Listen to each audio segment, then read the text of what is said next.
Hello guys, একটা প্লেটে আমি শসা, পেঁয়াজ, ডিম, টমেটো, লঙ্কা নিয়ে নিয়েছি। তারপর আমি পেঁয়াজটাকে ছোট ছোট করে কেটে নেব।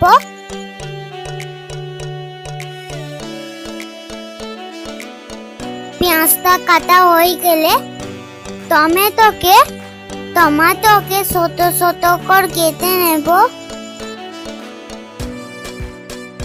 তারপর আমি লঙ্কা কেটে নেব। লঙ্কা কাটা হয়ে গেলে শসাগুলোকে কুচি কুচি করে কেটে নেব। তারপর একটা কড়াই আমি তেল দিয়ে দেব।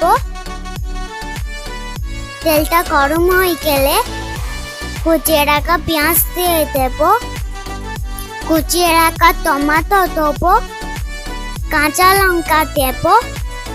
ভালোভাবে নাড়াচাড়া করে নেব। পরিমাণ মতন নুন দেব, পরিমাণ মতন হলুদ দেব, লঙ্কা গুঁড়ো দেব। একই সাথে ভালোভাবে নাড়াচাড়া করে নেব। ভালোভাবে নাড়াচাড়া করে একটু ভেজে নেব। তারপর আমি একটা ডিম দিয়ে দেব। ডিমটাকে ভালোভাবে নাড়াচাড়া করে নেব। তারপর আমি কুচিয়ে রাখা শসা দেব। ভালোভাবে একসাথে নাড়াচাড়া করে নিয়ে নেব। বন্ধুরা, ডিমের ভুজিয়াটা অসাধারণ হয়েছিল। ডিমের ভুজিয়াটা এখানে মুড়ির সাথে মাখিয়ে নিলাম।